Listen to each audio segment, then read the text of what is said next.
Hello, welcome to Rope In Mental Health. I'm Garrett Kennedy, mental health consultant. Today I'm looking at roping in attention deficit disorder, ADHD, ODD, which is oppositional defiance disorder. A lot of these behaviors that we see in classrooms across Canada or across the world, really, some behavioral challenges that teachers face every day that parents may now be faced with. As we're moving into a system of education that might, at least temporarily, be an at-home driven basis, there are going to be a lot of us who truly enjoy this time helping our children learn and grow and watching their minds expand. As I've mentioned, my wife has brilliantly started doing a book club with our children, and they're really enjoying that. There's also a daily journal that we're having them do to help them work through their emotions as well as work on their writing skills. These are some things that you're able to do with some children and not with others. I, for example, in grade 3 was diagnosed with attention deficit disorder and dyslexia. These things have actually caused a lot of difficulties and challenges that I've had to come up with solutions for that really the average person doesn't have to deal with. So in schools, we deal with these behaviors in a way that is, of course, respectful to the child and increases our happiness at work as well as the child's happiness with their day. Now, these techniques and skills I'm definitely going to get into within the coming weeks.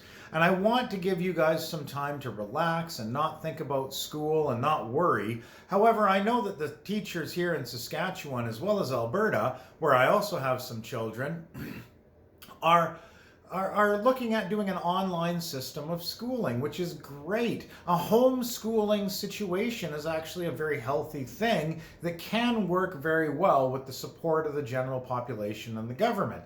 Let's not get into politics on this channel, though. What I am looking at is how can I help you, the parent, enter the role of the educational assistant as well as the educational teacher. These are two very different and vital roles to many children across the province of Saskatchewan, across Canada, and of course around the globe. Different levels of acceptance of learning disabilities are also found within families as well as within countries around the globe. In Canada, what we're looking at is an emotionally based system, which is kind of fueled by the ICE principle of early childhood difficulties and different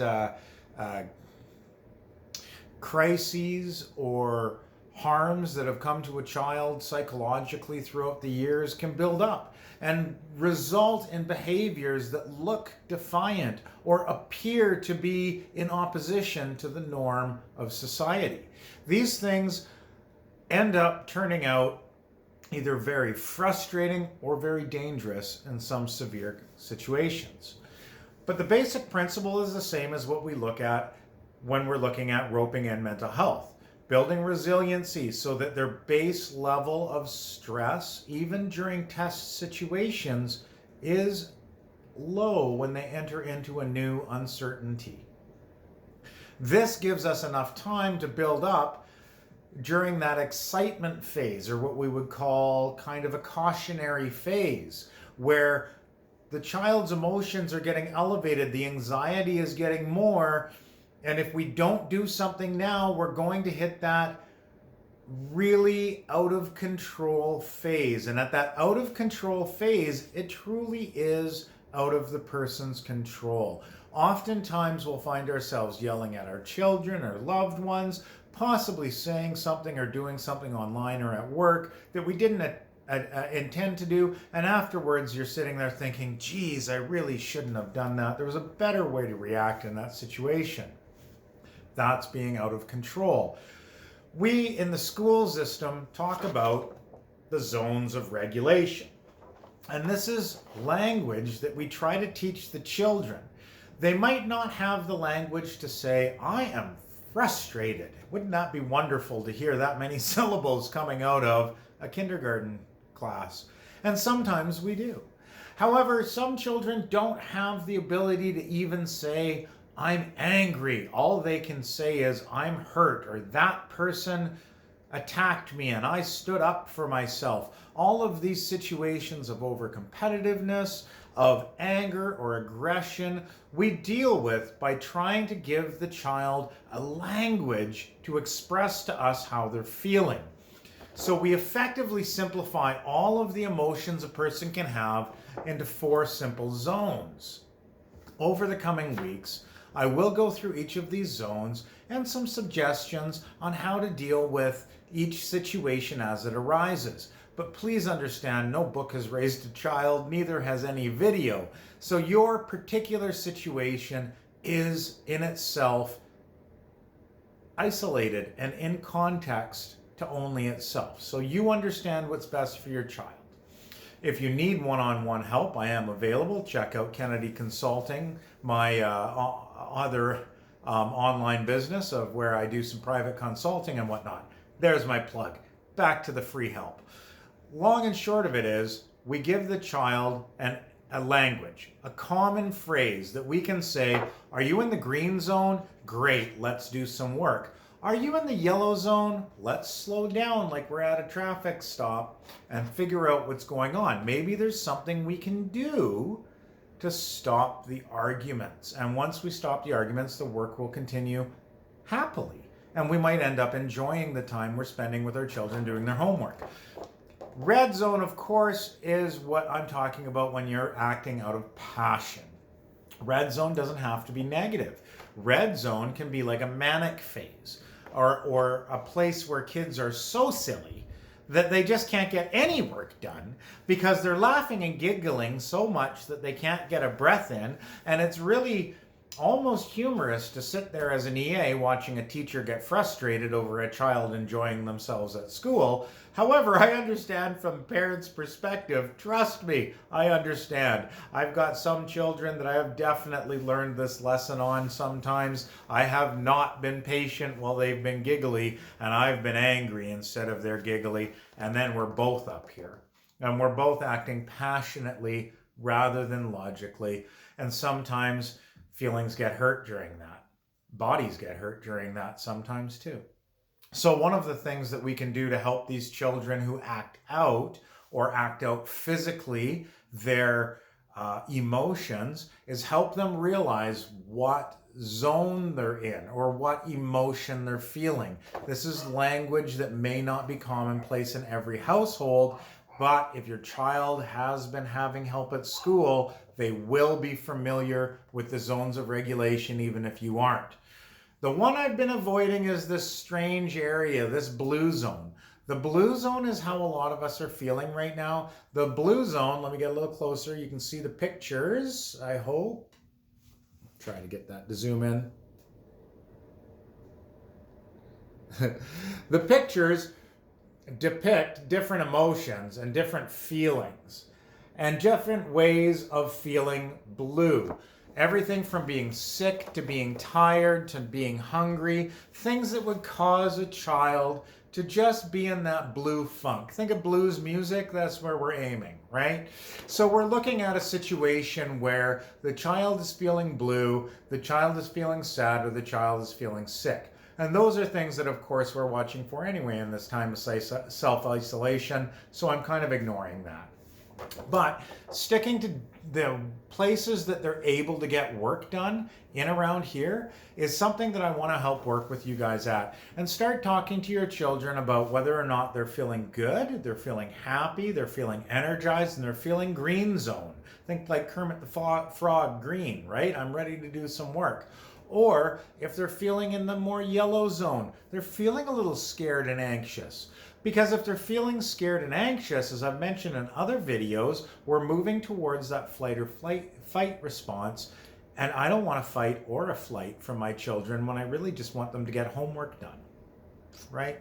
So we have to deal with what's scaring them or what's making them feel anxious or what's making them feel threatened at that time. And helping them move down towards the green zone is definitely something you want to try to achieve. And this might give you the language to speak to your children with that they've already been taught.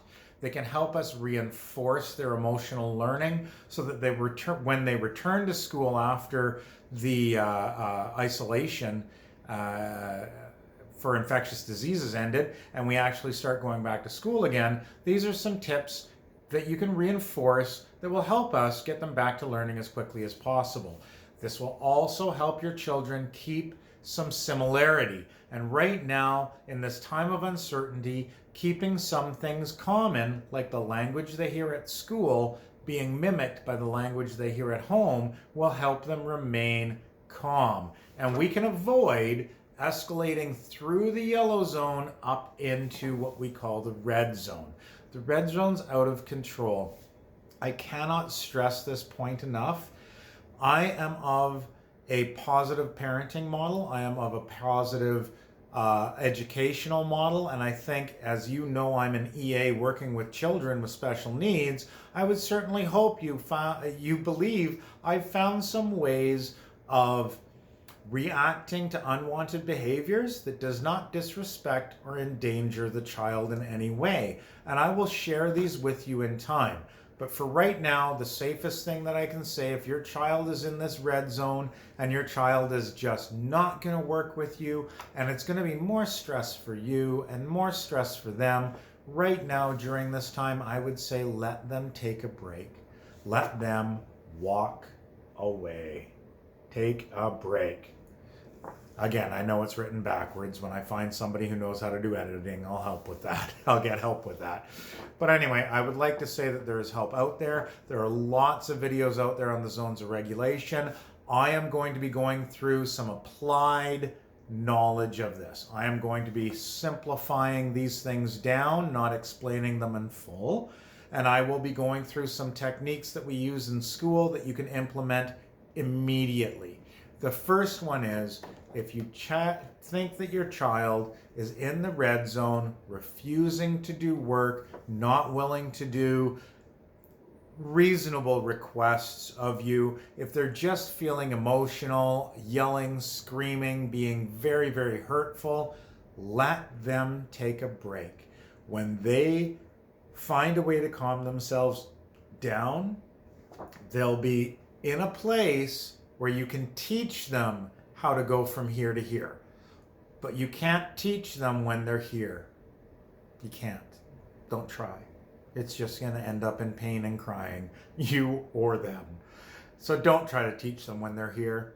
If they're here, this is when we try to calm them down. This is when we try to use some of the techniques that we'll talk about trying to bring people back to the green zone. But doing so in a way that isn't just telling them to calm down, because that never works, right? Anyway, thank you very much for watching. I will be dedicating the next few videos on helping your children with special learning needs, helping your children with behavioral issues, and really focusing on making this time with your children positive so that we can continue loving each other and supporting each other and succeeding. We don't need more hurt in the world, and this is one area I fear that might cause some friction in families. So I'm just trying to help. You guys have yourselves a great day. Remember to keep spreading the calm, and please enjoy your time with your children and enjoy your time educating. Who knows? You might learn something. Have yourselves a great day.